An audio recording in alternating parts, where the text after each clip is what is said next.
18 August 1961। Kathamrita পাঠ হচ্ছে। যখন পড়া হলো, যোগমায়া ভেলকি লাগিয়ে দেয়। শ্রীজীবনকৃষ্ণ বললেন, যোগমায়া কি জানিস?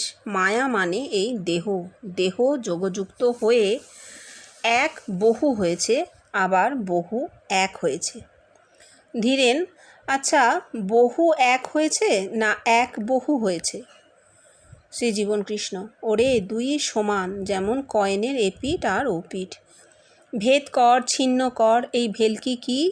এই একত্ব লাভই ভেলকির রহস্য ভেদ।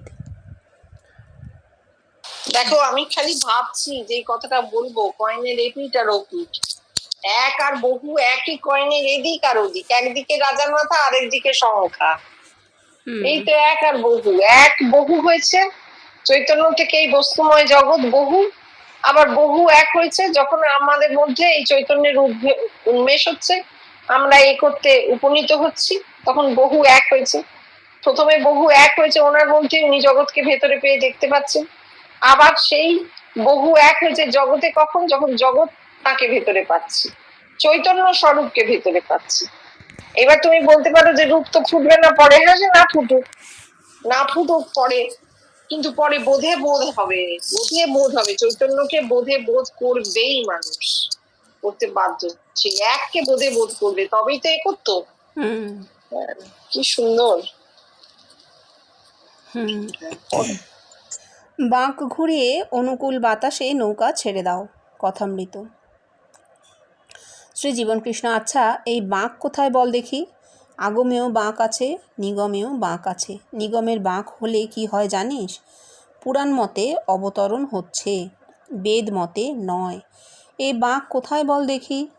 আগমের হলে বেদ মতে হয়ে যাচ্ছে, কিন্তু বেদ মতেই যদি ধরা যায়, এই ঘাড়ের কাছে হচ্ছে মেডুলা। নিজের ঘাড় দেখালেন। মহাবায়ু এই ঘাড়ের কাছে উঠলে এই এমন জিনিস কুণ্ডলিনী সহস্রারে চলে যায়, আর সমাধি। এই কথা উচ্চারণ করবা মাত্র তার দেহটা ফনা তোলা সাপের মতন ধীরে ধীরে দুলতে লাগলো। আর এই অবস্থায় বলতে লাগলেন, এ কি হচ্ছে বল দেখিনি? ঠিক সাপ যেমন ফনা তুলে দুলতে থাকে তেমনি। আর তোরা দেখে থাকবি, সাপ ফনা তুললেই তার মুখের দুপাশ ফাঁক হয়ে যায়, এও তেমনি। এই বলে নিজের ওষ্ঠের দুপাশ দেখিয়ে পুনরায় সমাধিস্থ হলেন। সমাধি ভাঙার সঙ্গে সঙ্গেই আবার বলতে লাগলেন, দেখ, এমন কোনো যৌগিক ঐশ্বর্যের কথা বলতে পারিস যা এখানে হয়নি? নিজেকে ইঙ্গিত করে দেখ, দ্বৈতবাদেই বলি, ভগবান আমার এই দেহটা দিয়ে বললেন, দেখ, এই দেহটাই তোর মাপকাঠি। পুনরায় নিজেকে দেখে, ওরে, এই জগতের মাপকাঠি। ইয়া। আচ্ছা, দেখো, এইটা হচ্ছে ওনার বেষ্টি। এই যে ডাহা দেহে পরিবর্তন হচ্ছে তো, বলছেন নিগম দুটো, একটা হচ্ছে দেহে, এই আগমে যে ওই বাঁক কাটানো, দুটো, আগমে একটা, নিগমে একটা। আগমে বাঁক কাটিয়ে যাচ্ছে কখন? ওই ঘাড়ে সন্ধিনী ভেদ করে যখন প্রাণশক্তি উঠছে, এই একটা বাঁক। আর একটা মাক নিগমে যখন নামছে, ওই কাকিমুখ, সহস্রারে কাকিমুখ তৈরি হচ্ছে, তেজ ধারণ হচ্ছে, সেই ধারণ করা তেজ নেমে আসছে ঝাঁটার মতন, ধূমকেতুর মতন নেমে, বলছেন মহাকুণ্ডলিনী দর্শন। এই নামছে কিভাবে? প্রথমে আলো, ওই সহস্রার থেকে কণ্ঠ, তারপর সহস্রার থেকে কোটিদেশ। এটা হচ্ছে নিগম, পৌরাণিক নিগম। এটা উনি বলছেন এই দুটো, এবং দুটোই কিন্তু উনি বেষ্টিতে বলছেন। এগুলো তো কোনো বিশ্বব্যাপীর ব্যাপার নেই। আর বেষ্টি মানে দেহের সাধন। সেইটা ওনার এত পূর্ণত্ব এসেছিল যে আর দ্বিতীয় ব্যক্তির হবে না, উনি বলে দিচ্ছেন। সেই জন্য সারা জীবন যতদিন বেঁচে বেষ্টির সাধনের যে যোগৈশ্বর্য, সেটা তাঁর দেহে সারাক্ষণ প্রকাশিত হতো। ওইটা দেখেই আসলে লোকের এখনো মনে হয় আমাদের কেন হয় না। এটা মনে হয়, সবার মনে হয় যে আমাদের কেন হয় না। কিন্তু বুঝতে হবে, আমরা ওনার সঙ্গে আত্মিকে এক হয়েছি, ব্যবহারিকে নয়। দেহ কিন্তু ব্যবহারিকে, ওনার দেহটা সমেত পাল্টে গেছে। অদ্ভুত। আর যোগমায়ার কথাটা কি সুন্দর। মায়া সে তোমাকে দেহে ভুলিয়ে রাখে, আর যোগমায়া কি করে? এই দেহকে মায়া কাটিয়ে তুলে দেয়, দেহকে ঈশ্বরে পরিবর্তিত করে দেয়, দেহিকে ঈশ্বরে পরিবর্তিত করে, যোগমায়া যোগযুক্ত করে। মায়া এই দেহ যোগযুক্ত হলেই যোগমায়া। খুব সুন্দর তো কথাগুলো, কিন্তু মনে রাখতে হবে এ ওনার বেশটি, আর কারণ হবে না। উনি দেখাচ্ছেন, বলে যাচ্ছেন যে কি হলে কি হয়। খুব সুন্দর। ঈশ্বর সত্য স্বরূপ কথামৃত। শ্রী জীবনকৃষ্ণ বল এই কথার মানে কি? ধীরেন একত্বই সত্য।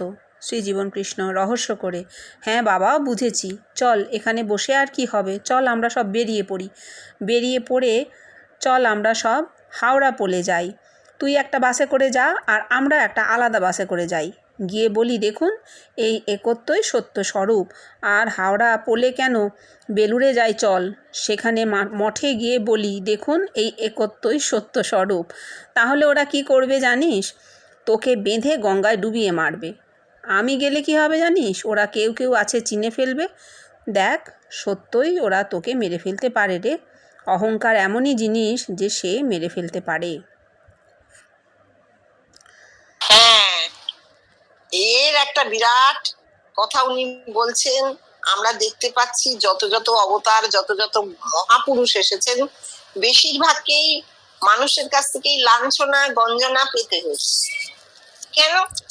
কারণ জগতের সঙ্গে তারা এক হয়ে যেতে পারেননি। এইটাই সব থেকে বড় প্রশ্ন। এই এক হতে না পারার মধ্যেই কিন্তু একটা ব্যর্থতা লুকিয়ে আছে। আমার হচ্ছে, আর কারোর হচ্ছে না। এই যে সমস্যাটা, এই সমস্যাটা থেকে তারা বেরোতে পারেননি। তাদের কথা এই যে বিশ্বাস করে নাও, বিশ্বাস করে নিলে তো হবে না।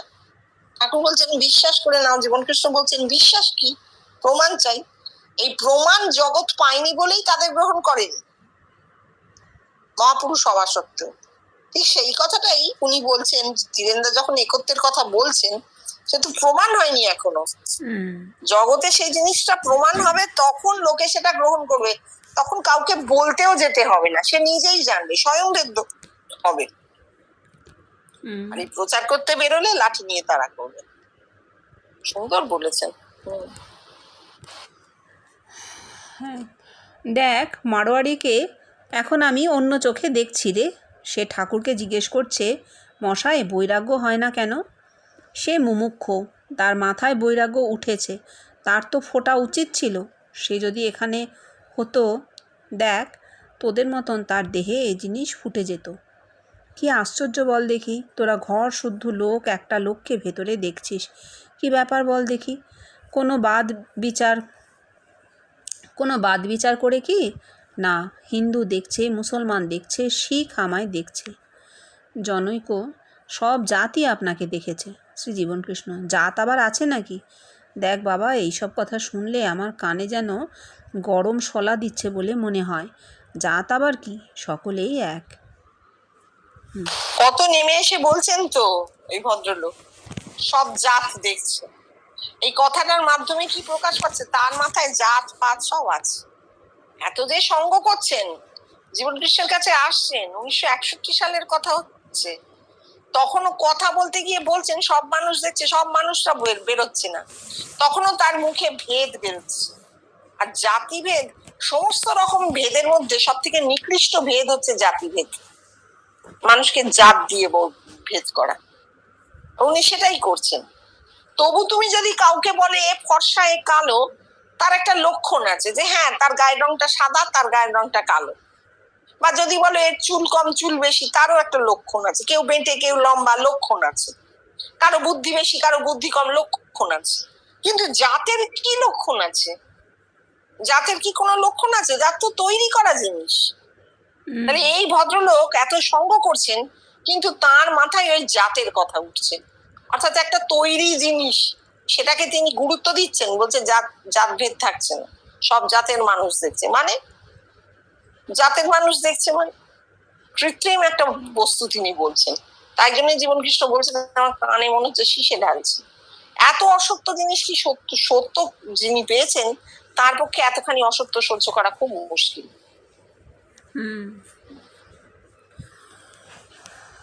পাঠ হচ্ছে জ্ঞানীর মতে কাশিতে মৃত্যু। আবার অজ্ঞানীর গঙ্গা তীরই ভালো। শ্রী জীবনকৃষ্ণ, ওহ, গঙ্গা তীরে মৃত্যু ভালো না? আচ্ছা, তাহলে ইউফ্রেটিস টাইগ্রিসের ধারে যারা মরবে তাদের কি হবে? ওরে, ঠাকুরের হিন্দু সংস্কার, তার দ্বারা এই কথা বলছেন। ঠাকুরের হিন্দু সংস্কার prompted him to say so. তিনি দেহতত্ত্বে এ কথা বলছেন না কেন? তিনি তো দেহতত্ত্বে এ কথা বলতেই পারতেন, কিন্তু কেন তিনি এ কথা বললেন না? হ্যাঁ রে, গঙ্গা দেহতত্ত্বে কোথায় রে? ধীরেন, সুষুম্না। শ্রী জীবনকৃষ্ণ, তাহলে সুষুম্নাই হচ্ছে গঙ্গা। তার তীর কোথায় ধরবি? গঙ্গা তীর হচ্ছে এইখানে। নিজের মাথার উপরিভাগ দেখালেন। এইখানে মরে গেলে অর্থাৎ তার অহং মরে যায়। আর কাশী কোথায় বল না কেউ? জনৈক, এই সহস্রার। শ্রী জীবনকৃষ্ণ, হ্যাঁ, সহস্রারই হচ্ছে কাশী। এই ঘরের সকলেই তোরা জানিস। এই জিনিস কোথায় শিখলে বাবা? জনৈক, আপনিই শিখিয়েছেন, জানিয়েছেন। দেখো, কাশী তো সহস্রার মাথায়। বাইরে তুমি চিন্তা করতে গেলে বাইরের জিনিস দিয়ে ভীষণ গোলমাল হয়।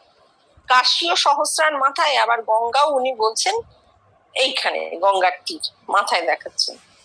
আসলে কি, গঙ্গা সমুদ্রে মিশছে, তা গঙ্গা ভক্তির প্রতীক। সুষুম্নার দ্বার খুললে মানুষরা ভক্ত হয়, আত্মিক স্ফুরণ হয়, এবং সেই দেখে তার মধ্যে একটা ভক্তি, তো একটা রস। ভক্তি কিন্তু একটা জিনিস খাড়া করে তার প্রতি ভালোবাসা নিবেদন নয়, শ্রদ্ধা নিবেদন নয়। ভক্তি হচ্ছে একটা রস, যেটা শরীরের সৃষ্টি হয় কখন? যখন সুষুম্নার দরজাটা খোলে। এই ভক্তি রসে কি হচ্ছে? গঙ্গা দেখা যায়, গঙ্গা স্নান করা হয়, এরকম দেখা যায়। এই গঙ্গা বইতে বইতে বইতে বইতে সহস্রারে গিয়ে পড়ে। সুষুম্না থেকে প্রাণ শক্তি গিয়ে সহস্রারে পড়ছে।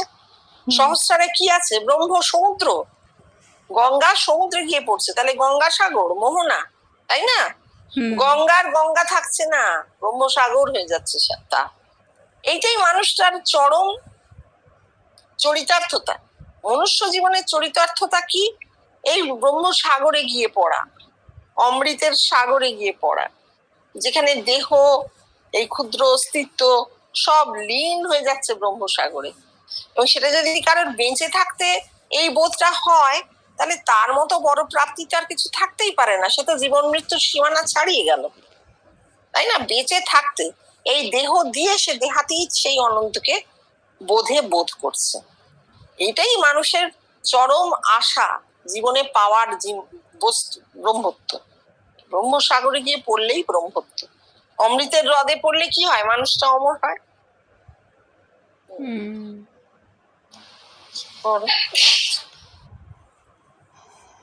শ্রী জীবনকৃষ্ণ, হ্যাঁ বাবা, এই ঘরে এসে তোরা আমার অনেক কথা শুনেছিস আর বুঝতে পেরেছিস, তাই নয় কি? কিন্তু ঠাকুর কেন এইরকম করে বলে দিলেন না, বলতে পারিস? ধীরেন, আপনি দেখেছেন তাই বলছেন। শ্রী জীবনকৃষ্ণ, তা বললে তো হবে না বাবা, এই সব কথা ভুল, তা আমাদের দেখিয়ে দিচ্ছে। বহু জন্মের পর মানুষ মায়াকে সত্য বলে মনে করে। কথামৃত। শ্রী জীবনকৃষ্ণ, বল, কারেক্ট লাইনে বল। ঠিক কিভাবে বলা উচিত ছিল ঠিক সেইভাবে তোরা বল। ওরে, জন্মান্তর নয় রে, লাইন অফ হেরিডিটি। বহু জন্ম নয়, ঠিক কথা হচ্ছে হেরিডিটি। আর এই মায়া কখন যায় বলতে পারিস? এই একত্বে। এই দেখ না, সৌকালীন গোত্র থেকেই ধরি। ও কি? ও সেই হেরিডিটি, সেই সৌকালীন থেকেই চলে আসছে। তোরা বুঝলি না? জনৈক, হ্যাঁ। শ্রী জীবনকৃষ্ণ, ইয়া, কি অপূর্ব কথাই হচ্ছে বাবা। জগতের মনুষ্য জাতি এই প্রথম শুনল এই কদমতলার জঙ্গলে বসে এই অপূর্ব কথা। এর আগে কেউ জগতে শোনায়নি বাবা, মনুষ্য জাতি এই প্রথম শুনল। দেখো, যখন উনি বলছেন হেরিডিটি, বেশিরভাগ মানুষের ধারণা হয় পুরুষানুক্রমিক। মানে আমি আমার পূর্বপুরুষ কি দেখেছে তাই, তার পূর্বপুরুষ কি দেখেছে তাই, মানে পূর্বপুরুষের গুণাগুণ আমাদের দেহে বর্তাচ্ছে। এই জন্য তো 14 পুরুষের মুক্তি টুক্তি এত কথা হয়েছে। তো এই জিনিসটা উনি কেটে দিচ্ছেন। যখন উনি বলছেন হেরিডিটি, উনি কোনো একটি বংশের, একটি পরিবারের, একটি বংশের বা একটি গোত্রের মানুষের কথা নির্দিষ্ট করে বলছেন না, দেশ কাল সব কেটে দিচ্ছেন। পৃথিবীর সর্বস্থানের সর্বকালের মানুষের কথা উনি বলছেন হেরিডিটি দিয়ে, মনুষ্য জাতির হেরিডিটি। যদি বলে অমুক গোত্রের অমুক মানুষ প্রথম আগুন জ্বালাতে শিখেছিল, আমাদের এইসব কথা এখন শুনলে লোকে হাসবে। ঠিক আজ থেকে 1000 বছর পরে যদি কেউ বলে অমুক গোত্রের অমুক মানুষ চৈতন্য আগুনটা ভেতরে প্রথম জ্বেলেছিল, সে লোকে হাসবে। কারণ নামরূপ থাকে না, নামরূপ থাকে না, একত্রে কোনো নামরূপ থাকে না, একত্রে নামরূপ বিনাশ হয়ে যায়। যে উনি একত্রের কথা বলছেন, একত্রে বংশানুক্রমিক তো হবে না, পুরুষানুক্রমিক হবে, অর্থাৎ প্রজন্মের পর প্রজন্ম বিবর্তন নামবে, নেমে যাবে ক্রমশ।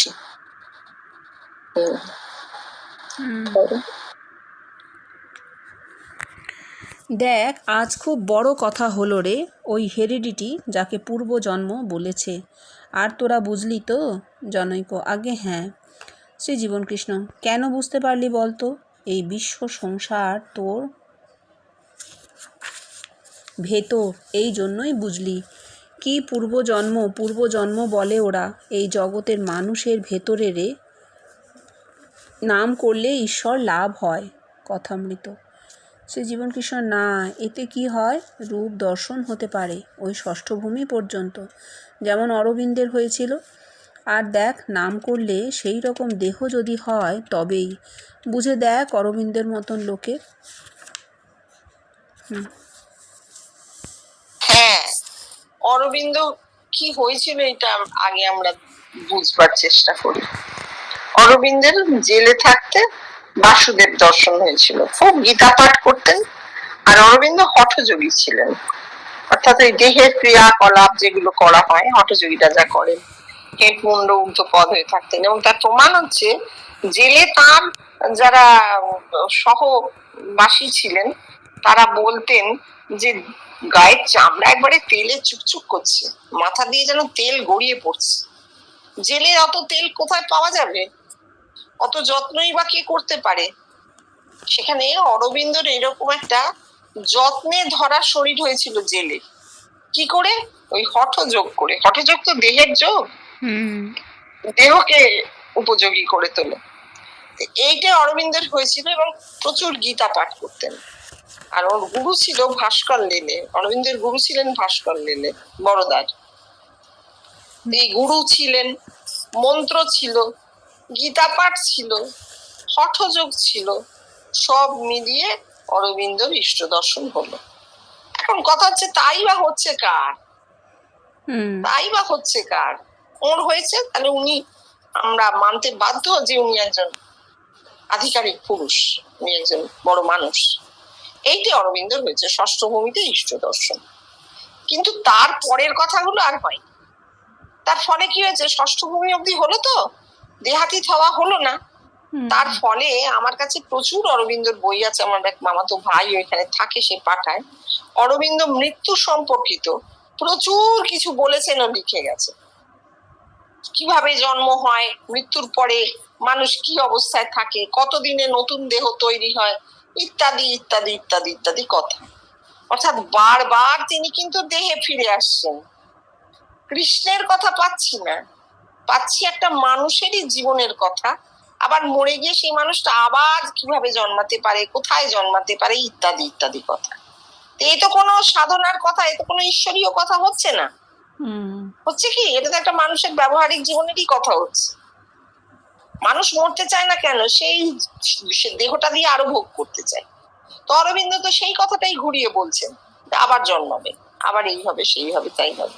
হ্যাঁ, তার মধ্যে ঈশ্বরীয় কথা আছে, সারেন্ডারের কথা তিনি বারবার বলছেন, শরণাগতি সব। হ্যাঁ, কিন্তু সেখানে সবসময় মনে হয় যে তার সেই সময়, তার কিছু আগেই ঠাকুর, বিবেকানন্দ সবাই এসেছেন, তিনি যে তার দ্বারা একটু প্রভাবিত নন তা তো নয়, প্রভাবিত তো বটেই। তাই শরণাগতির কথা এসেছে। কিন্তু এই হচ্ছে অরবিন্দ সম্পর্কে এরকম একটা মত জীবনকৃষ্ণ তো অবশ্যই পোষণ করতেন।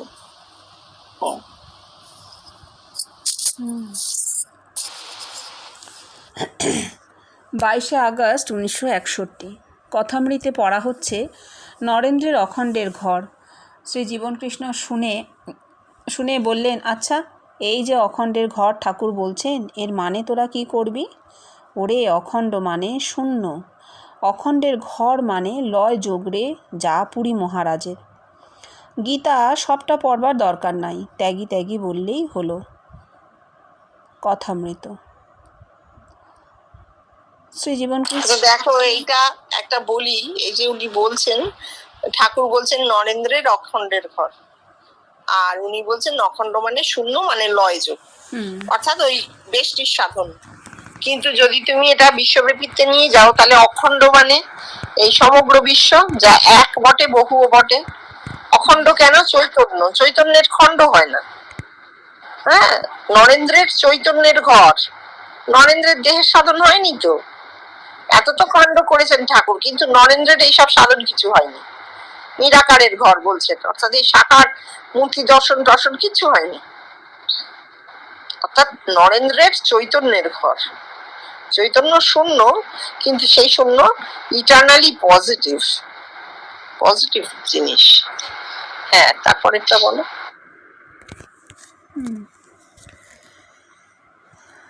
গীতা সবটা পড়বার দরকার নাই, ত্যাগী ত্যাগী বললেই হলো। কথামৃত।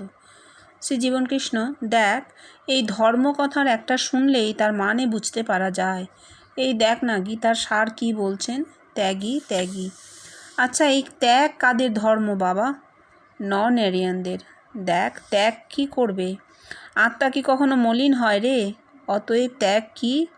এই দেখ না, ঠাকুর বললেন প্রথমে ভগবান দর্শন, তারপর আদেশ, তারপর প্রচার, আর এই গীতায় ভগবান দর্শনের কথা নেই। তাহলে তার মানে গীতাকারের ভগবান দর্শন হয়নি, আর আদেশও পায়নি। ভগবান দর্শনই হয়নি, তার আবার আদেশ। হ্যাঁ, এটা বলে দিন।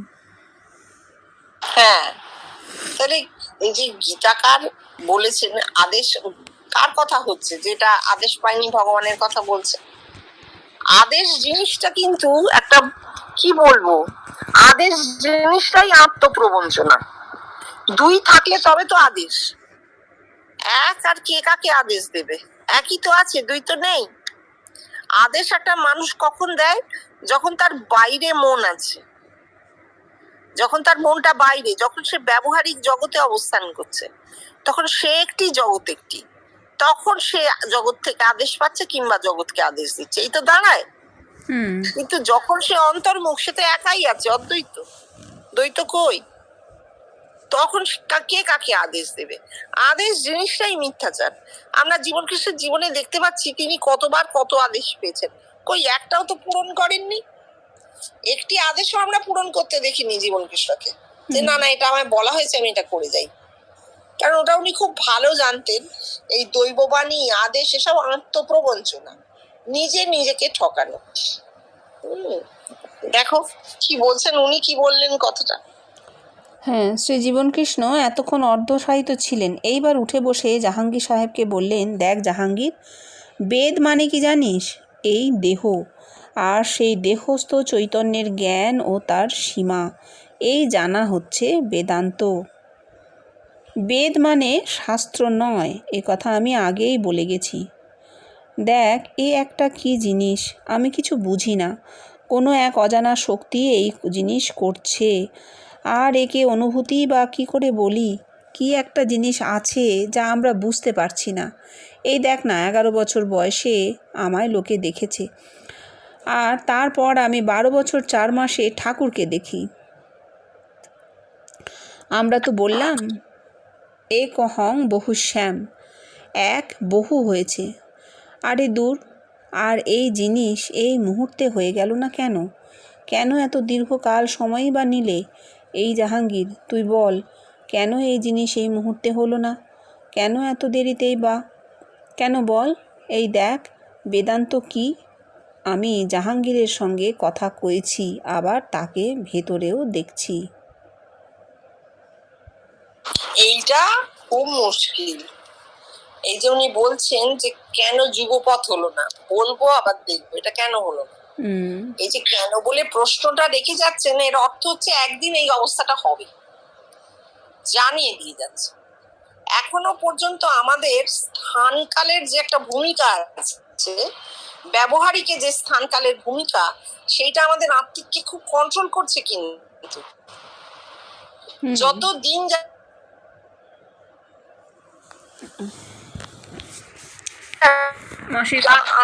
আসছে না, যেটা ওনার ক্ষেত্রে ব্যাপারে ব্যবহারিকের স্থানকালের ভূমিকা যুগপৎ হয়েছে, সেটা সব মানুষের ক্ষেত্রে। মাসি কথাগুলো কেটে গেল, এলো না। না, আরেকবার বলুন। হ্যালো, হ্যাঁ এবার আসছে, বলুন। বলছি যখন, হ্যাঁ শুনতে পাচ্ছি, হ্যাঁ যখন উনি বলছেন না যে জাহাঙ্গীরকে, তোকে যখন তোর কথা বলছি আবার যুগপৎ তোকে দেখছিও বটে, হ্যাঁ, এই যে জিনিসটা, এটা হচ্ছে ব্যবহারিকের যে স্থানকাল, এই স্থানকালের ডাইমেনশনটা আমাদের আত্মিককে এখনো নিয়ন্ত্রণ করে। যেদিন এই আত্মিককে ব্যবহারিকের এই স্থানকাল নিয়ন্ত্রণ করবে না, সেদিন জিনিসটা যুগপৎ হবে। তার আগে কি হচ্ছে, দেখছি বটে কিন্তু ঘটছে না। এই জিনিসটা একদিন সরে যাবে, যুগপৎ ঘটবে। এর জন্য অপেক্ষা করার দরকার পড়বে না। উনি বলছেন না, অপেক্ষা করছি কেন বলতো, কেন বলতো। এই যে কেন মানে উনি প্রশ্নটা রেখে যাচ্ছেন, যাতে আমরা আমাদের ব্রেনস্টর্মিংটা চালিয়ে যেতে পারি। ব্রেনস্টর্মিং এটাই মনে হচ্ছে যে আত্মিক জীবন এখনো ব্যবহারিক দ্বারা খানিকটা কন্ট্রোলড। ব্যবহারিক জীবন নয়, ব্যবহারিকের এই স্থানকাল দ্বারা কন্ট্রোলড। যেদিন এই স্থানকালের ডাইমেনশনটা কেটে যাবে, সেই দিন আর আত্মিক জীবন ওইভাবে কন্ট্রোলড হবে না। তখন যা ঘটবে যুগপৎ ঘটবে। পেলে, শুনতে পেলে? হ্যাঁ হ্যাঁ, পরিষ্কার শোনা গেল। 28 আগস্ট 1961। শোনো না, এইটা বাদ রাখো, এই 28 আগস্ট আবার কালকে করো।